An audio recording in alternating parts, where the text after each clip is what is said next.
Hey guys and gals, we don't want to leave out the beautiful women out there, right? Can't do that. Never.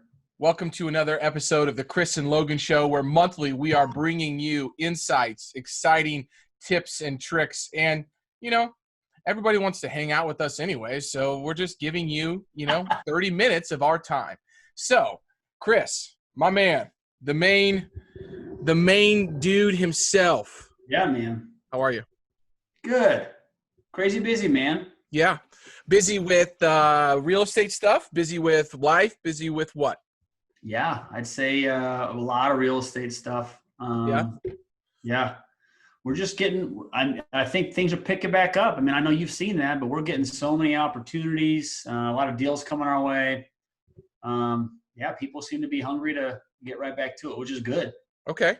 So are there, in the markets that you're looking at, I know you're really focused obviously here in Kansas City, but Omaha, Sioux Falls, are you seeing sellers being willing to entertain offers that are, new COVID offers, or why do you think this, new activity is coming around? I mean, we've been seeing some people entertaining the COVID offers, right? Not all of them.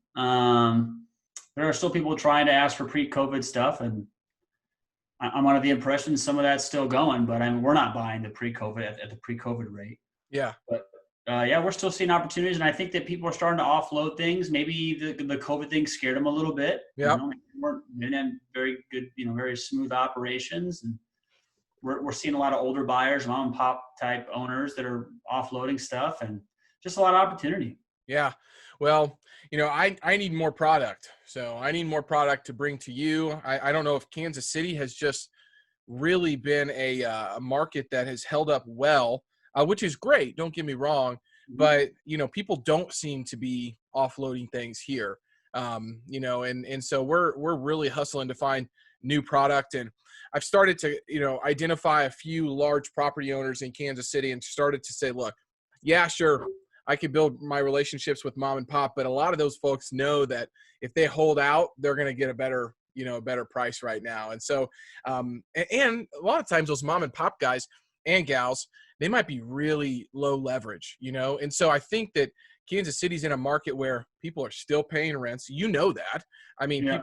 Vacancy is not high. And so they're like, why would I sell right now for a discount? Maybe in other markets, that's not the same sentiment, but I've started to identify a few large property owners that we are trying to build relationships with to say, hey, look, we're on a buying spree. Not only will we buy, properties, we have a really good source of people that want to buy properties. So can we get an opportunity to look at your portfolio? And that's starting to work out really well. Now, I don't think they'll sell us everything, but I just got to get my foot in the door, right? Right. Yeah. And we've seen that before too, that you buy, like I have one right now that I'm pretty sure it's going to go under contract in the next couple of weeks here. And I know they have a lot more to offload. So it's kind of building that relationship and seeing how we work, and then we're not difficult to work with as buyers. And I think that's a good way to get your foot in there. I mean, I was seeing more traction in Kansas City before COVID. Yeah. Yeah. Oh, totally. I think so as well. I mean, I think Kansas City,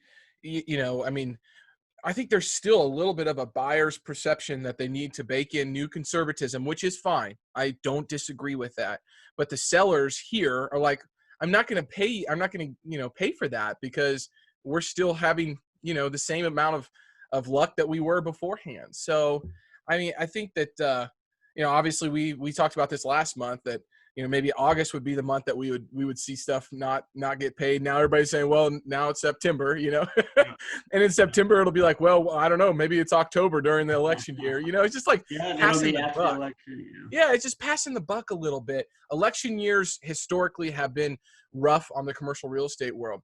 Now, that presents two opportunities. One, an opportunity because folks that will, I guess, accept that mentality won't be out there hustling, right? So that's an opportunity. And the second opportunity is, with sellers that are in, potential, hey man, I really got to sell, and if you're out there hustling and you're getting in front of those people, there's going to be less competition, I think, during this election year. I know some commercial real estate firms that they only buy during election years because nobody else is. And so I think that's a I think it's a kind of a cool opportunity here to Yeah. potentially, tap into over the next couple months. No, I think so too. I mean, I heard a lot of talk about the 1031 scares, if you will, with the election and whatnot, but I don't know. I guess maybe it's just staying positive, but things are available. Our systems are working. I know you guys are too, and Yeah. just keep Well, trucking along. I'm not really that worried. on the 1031 exchange front, let me debunk this myth, because I was on the podcast just recently with Michael Brady. He's one of the top QIs in the country. Obviously, they're tracking the 1031 exchange legislation very closely. Let's not forget that a lot of the Democrats in Congress, and I'm not getting political, but a lot of the Democrats in Congress utilize the 1031 exchange. A Oh, lot of them everybody. own a ton of real estate. And Right. so, I think it's a flashy talking point to get some really, really polarized, votes potentially, but I Right. don't necessarily think that it's going to happen. Also, let's break down our legislative branch, right? We have the House of Representatives and we have the Senate, and they're not both controlled by the Republicans or the Democrats right now. And so some other election things would need to happen for all of those to get passed. So I honestly, I'm not super concerned about that piece of it after doing some research. When I saw the first headline, I took the bait, right? I clicked on it, Oh and yeah. I Oh went yeah. down the rabbit hole. But after doing some more research and talking to some people who are really ingrained in that world, they're not concerned about that right now. So, That'd be a huge step taking something like that away. I think it's a talking point, clickbait. Even if it's said or you get some of these promises in an election year, a lot of those things aren't going to come true, yeah, and just kind of. I'm not worried about it. So I'm glad to hear that the guy you were talking to about the QI. I'm glad to hear he feels the same way. yeah.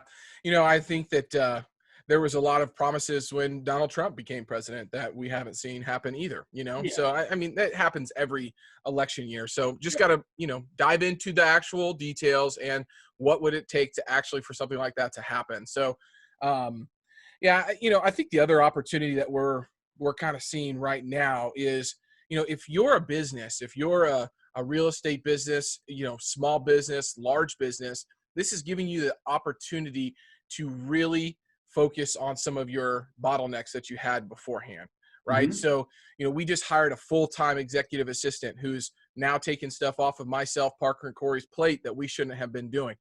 We've been really implementing new technology like Monday, which is a project management software, task manager. So we're getting better at what we're doing, becoming more efficient, which allows us to be more effective. And I think that gives people the time, obviously to do that right now. I think if you're spending your time wisely. What have you guys done on that front, Chris, to just kind of streamline your business? Same exact thing. I mean, and I think that I've kind of felt that that's kind of something that's being done by a lot of syndicators and real estate groups is that when the deal flow has been slowing down, they've kind of drilled down on just building the business Yeah, and building the methods by which you run it. I think that we hired as well, as you know, and sure. we're working with different groups on marketing, and I mean we're just kind of trying to fine tune everything we can internally, while externally things may be slowing down a bit. But we're already seeing that pick up as well. So not only are we working, taking this opportunity right now, but like a lot of people have, Yeah. to build it internally. But I feel as though in the last month there have been a lot of opportunities coming to the table now, and I think we're just, I don't know, it's a hockey stick effect, right? I mean, it's just kind of going like this, and then boom, it just Yep. take off, and that's how I feel we're at right now. Yeah. Well, there's a few action takers out there in the space right now. I'm seeing some folks that are, waiting on the sidelines, and that's fine. If that's your strategy, do it. That's fine. I'm not going to say that you shouldn't be doing it, but that's not our mentality, because, I just read another article that Cortland, who is a large apartment owner, they got started 2017, so not that long ago. They are private equity backed, so they have a lot of capital, but just in the last 3 months, they bought $290 million worth of real estate. And so like they're seeing the opportunity, and their CEO and their chief investment officer got on the horn and said, look, guys, we're looking at this from a 10 to 15 year perspective. We're not trying to trade these properties the next 2 to 3 years.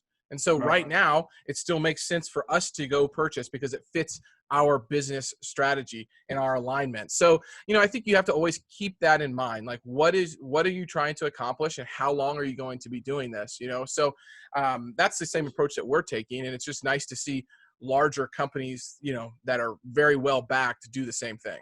Are you seeing that in your investors as well? So when you're speaking with the investors, are they slowly becoming more sophisticated and wanting that longer hold than usual? Yeah, I think that it's across the board. Obviously there's folks that are looking to churn and burn. And right now I'm saying, hey, I'm not the right guy for you. If you want to churn and burn your money and recycle it really quickly, that's not what I'm promising. And that's not my strategy right now. And if it is, then yes, we do have a few of those kind of larger value add opportunities where there is no cash flow, maybe the first 10 to 15 months, while we are doing that. We're sitting down with one of our investors today to finalize a 36 unit acquisition that is a big value add strategy. So we're just making sure that expectations up front are met with the guys and gals that we're working with, because I turned away, a couple $100,000 the other day for a project because, I said, look, man, I really, in my heart of hearts, don't think that this is the right deal for you. And he goes, holy cow, I have never heard a sponsor ever say that to me. And I was like, well, I'm trying to build a relationship with you because you 5 years down the road, you're going to still be looking at, our projects, and I actually introduced him to somebody who I thought maybe it would be a good fit because they're doing more of the what he's trying to do, So I think that it's important not to just pigeonhole people into things and really hear them out on what they're trying to accomplish. Oh no, that's great. I've had that same conversation. If I get a feel from an investor, if they're saying, look, if they're really, really questioning the project, or if they're a little uneasy about something, or even if they're uneasy about their own finances, it's just not the right fit. You're building that relationship. And the reason we've been able to grow so quickly, and I know we've talked about this before, is that we're doing right by the investors. And when you do that, not only do they want to invest again, but then they also tell their friends and family. And so if I have someone come in who's really upset and wanted a quick 2-year flip, or realized maybe they needed that 50,000 back in a couple of months, it's just a high fit. I mean, it's a people business. So yeah, absolutely, man. Okay, so biggest win over, I know we're not done with August, so maybe the biggest win hasn't come yet, but what is your biggest win over the last 29 now? 29th day? Yeah. 28th day. 28th day. I'd say we're stronger into the Des Moines market now. I'm dropping a lot of LOIs there and moving into that market now as well. I'm excited about that for a while. I was born and raised in Iowa. For a while, it didn't make sense because of the taxes and whatnot, but they're starting to fix those things. And so I really like that.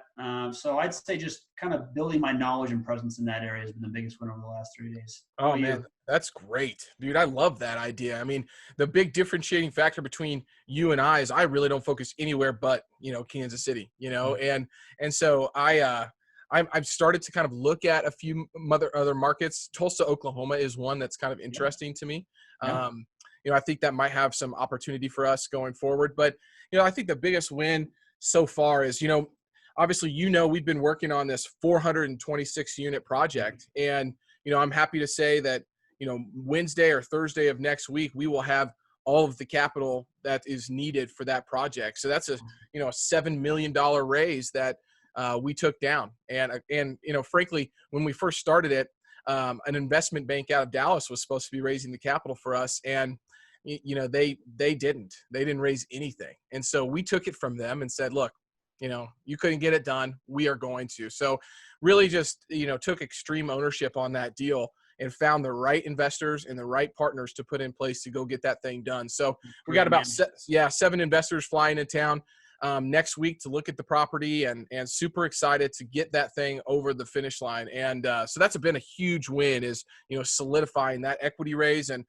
getting that deal over. Cause I think it's going to really, take us to the next level. For sure. Good for you guys. I love that portfolio. That's going to be awesome. Yeah, I think it will too, just from a, just a track record standpoint too. I mean, it gives us the opportunity to sit down with property owners who own, 500, 600 units and say, well, let's not just look at one of them. Let's look at them all, because I think that what that deal has done is expanded our belief system. And I know you and Trevor are still really good buddies and do some work together. And he's all about crushing those limiting beliefs. Right. And so, when you think about that, it's like, I'll give you an example, man, like 2019. So last year we had, 80 units. At the end of this year, will be between 750 and 850. That's awesome. And so that limiting belief of like, well, how are you going to take down a $22 million project? Well, you put yourself in that position and then you figure it out, Yeah. And so I'm glad to say that, we've really solidified that deal. So I'm saying that that's probably my biggest win of the month. Okay. I'd say that's kind of a big deal, huh? Yeah. I think so. Some other, what'd you say? When are you closing? October 1. That's awesome. Good for you.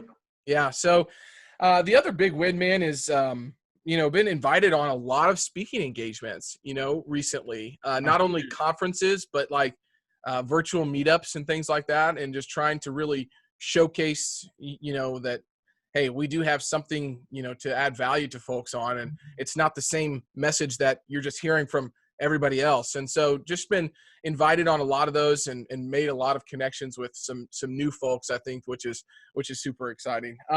Okay. How about this, man? I'm excited about these questions I'm going to ask you. Right. I want to get a few of them. So let's think about just this year. Okay. How has a failure or apparent failure set you up for later success? Or do you have a favorite failure of this year that you have accomplished or you've worked through? So, I mean, we've been crazy busy, and I found myself, working all hours of the day and even going on walks with my daughter and still getting work done on the phone and stuff. Yep. But I'm kind of like partially there, right? Yeah. I was always partially there. So I'd say the failure was just not really kind of seizing the moment, if you will. Yeah, I mean, you and I are busy guys, and it doesn't mean we can take hours off and always relax, but I found that the failure of really being present and taking advantage of those situations, that was a failure because not only was I not enjoying time with my family and friends and whatever, I mean, my family really, because I haven't seen a lot of friends recently. But I was also just kind of partially there in these business things, I'd send out an email and I wouldn't double check the way it was, written or whatever, because I was just so busy. And I found that if I could become more and more present, it's the way I turn this failure to something positive, is that if I can become more and more present and really just concentrate on that one thing when I was doing it, I've actually been able to accomplish a lot more in a smaller amount of time. So I understand that's kind of like a rainbows and butterflies or everyone should know that thing. But when you get to be busy and doing stuff like we're doing, it can be tough to only think about one thing. But if you really try at that, it's actually, really catapulted the way I'm able to take down things. So yeah. How about you? I mean, my answer was going to be along the same lines.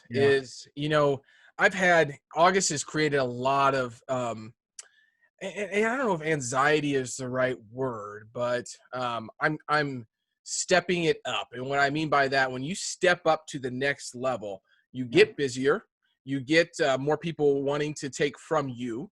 And if you're not careful, you won't fill your own cup up. And I'm a firm believer that you can't give what you don't have. And I felt a lot of times during August and that I'm just outpouring all of the time, outpouring, and almost overextending myself. And so, what I've done is try to, just get back to the facts. And what I mean by that is, I've had this feeling, and I'm going to post about this on Sunday, but I've had this feeling of like, man, I don't have as much time right now. And then I look at my calendar and I realize from 8 to 11 every day, I dedicate to my wife and my child. And I'm like, oh, it's because I'm spending 3 hours with them every single day, And so but my brain didn't realize that, and so the feelings I was generating of anxiety, of not having enough time and not being able to figure out why, and was because I put this thing in place to prioritize what was actually more important. And so I've tried to start feeling some more peace, or I have started to feel some more peace around that, to say, look, you're prioritizing time with Taylor and Ezra while she's on maternity leave. That's going to be done here in October sometime, and you'll be back to having that time. But will you ever regret doing what you're doing right now? And no. But I do have 5 or 6 people who have reached out to me 10 times, and left me voicemails that I have not responded to, because it's not a priority for me. And I know that I think that's actually where the anxiety comes from, is because I'm so used to being so available to so many people, and I was outpouring. I still am outpouring a lot, but I realized I was outpouring in the wrong directions. So now I'm trying to pour in to the right directions, and I got to find some more time for Logan. And so I've started to put some time on my calendars on Fridays to try to figure out, I need to do some more education. I'm a learner. I want to do some more education. I want to learn for some other folks. So I signed up for a few recent conferences. Adam Adams' Raising Private Capital Conference, or Raising Capital Conference, is coming up, so I'm excited for that. Hunter Thompson's Intelligent Investor Real Estate Conference that I was at this year in January, I signed up for that. And I have some other, educational things that I want to pour back into myself. And are those in person? Those conferences, those in person? No, they're both virtual. Are they? Yeah. Yeah, but that's huge though. I mean, look, when you're out there as much as you are, you're going to run across a lot of people, and a lot of people are going to want to pick your brain, and you're a helpful person, but you only have so much time. And if you give all of your time to other people, then you're not going to build the right foundation you need. So obviously you just can't do it. And hopefully those people understand that when they're calling you and leaving your voicemails. Yeah. I think too, Chris, like one of the things is, I realize right now brokerage in Kansas City is hard. Like it's really, really hard. It's hard because, there's less property. So when there is a good property, unfortunately, it's getting marketed the right way, and folks are kind of getting in hold of it and bidding it up.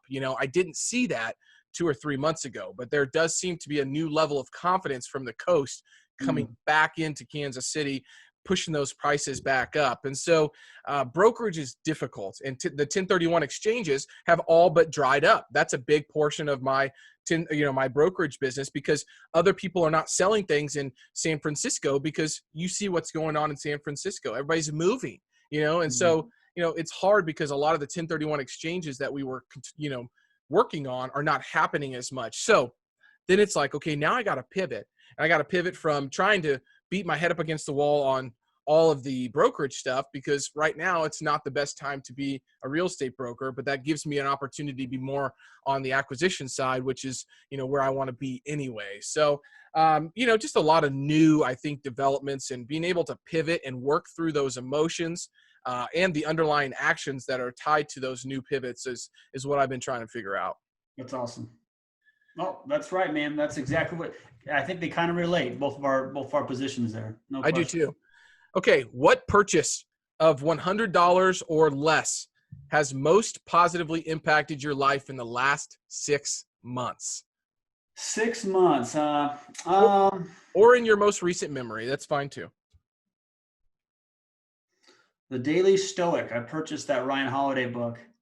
That's a great one.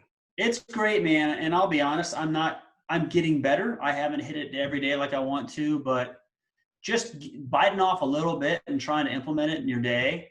I'm really diving into Stoicism a little more recently, and to people that don't necessarily understand it, it's not like a religion where there's this, it's more just kind of a guidance of way to approach your day and become a better human and a better person in society. And that's part of the reason why I've been able to kind of slow down. And I took my daughter for a walk today, and she's picking up pine cones and do all this stuff. And sometimes, like I said, I'd be on the phone handling emails, and I wouldn't get to see her do these things. Yeah.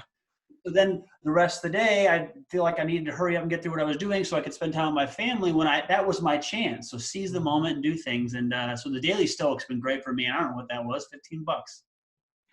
So I'm curious, did Dustin recommend that to you? So I give him a hard time because he does a lot better job of really practicing that, if you will.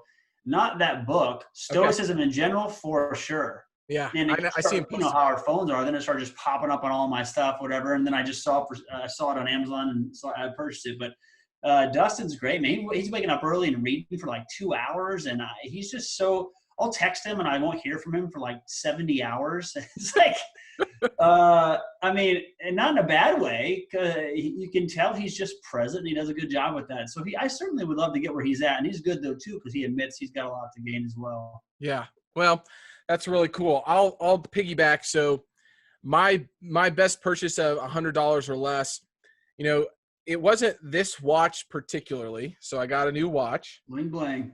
but this is a Withings watch. Okay. It looks really nice, right? So you've got your, you know, this one's rose gold, but the one that I bought that was actually under $100. I have interchangeable bands, but what it allows me to do is track my heart rate, my sleep, and my steps on a regular basis.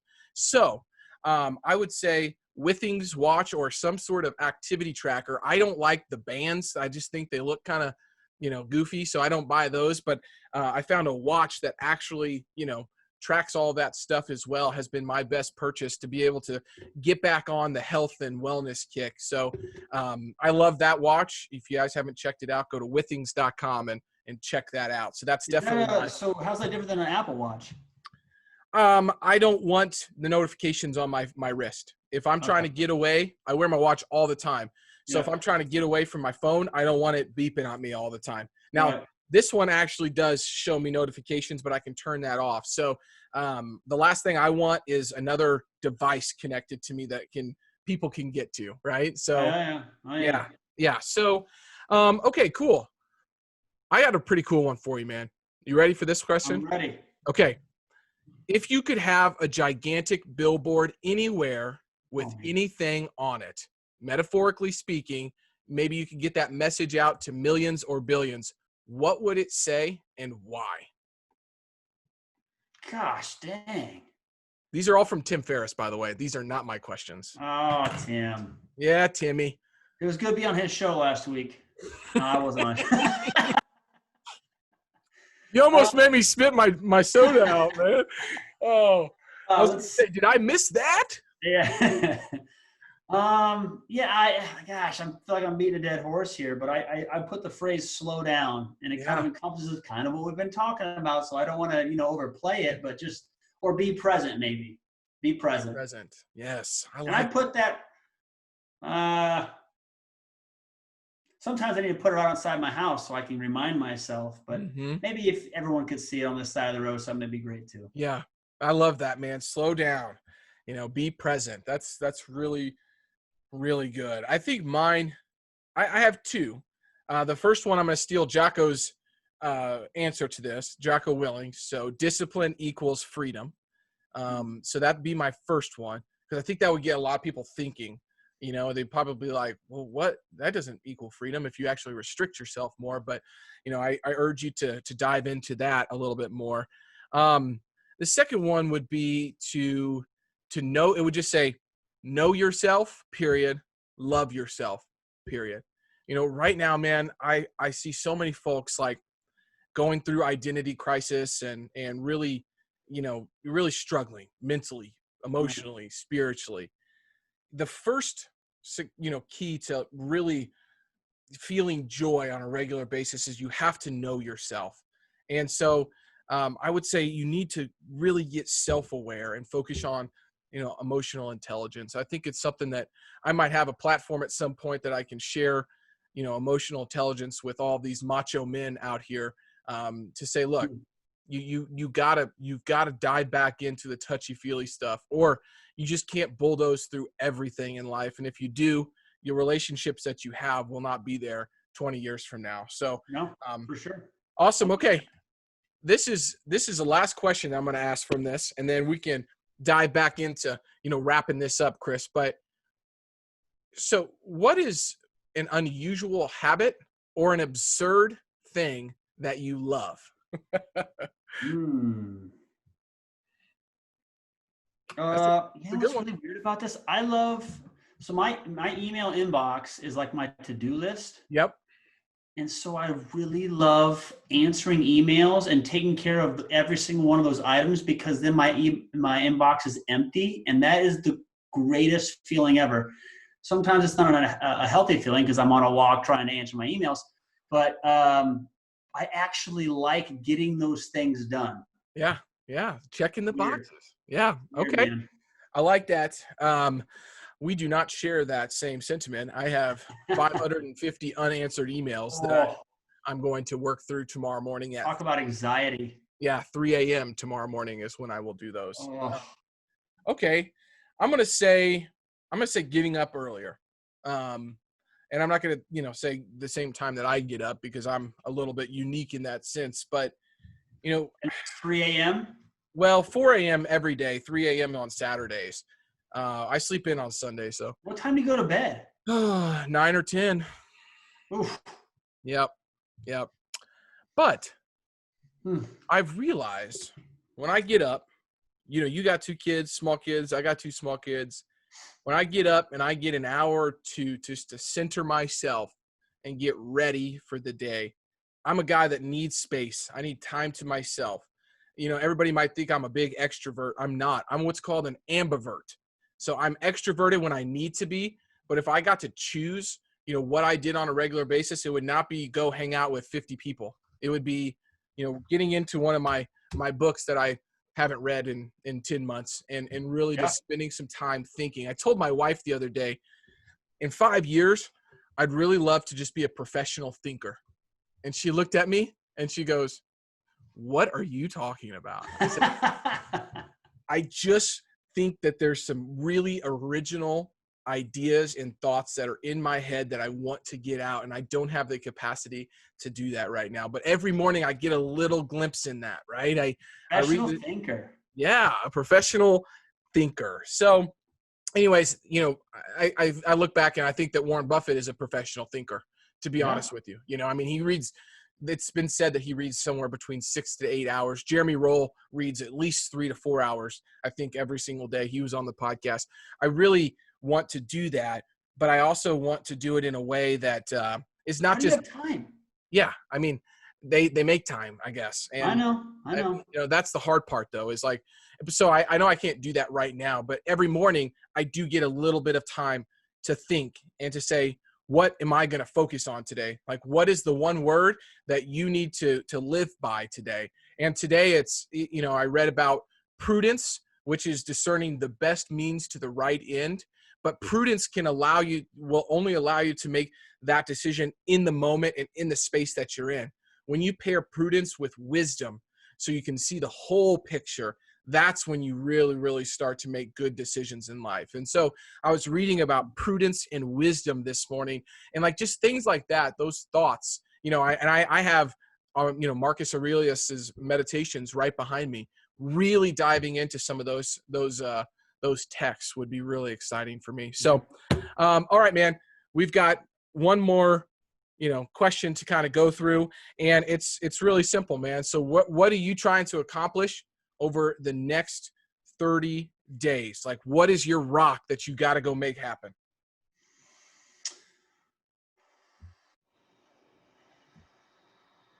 Marketing.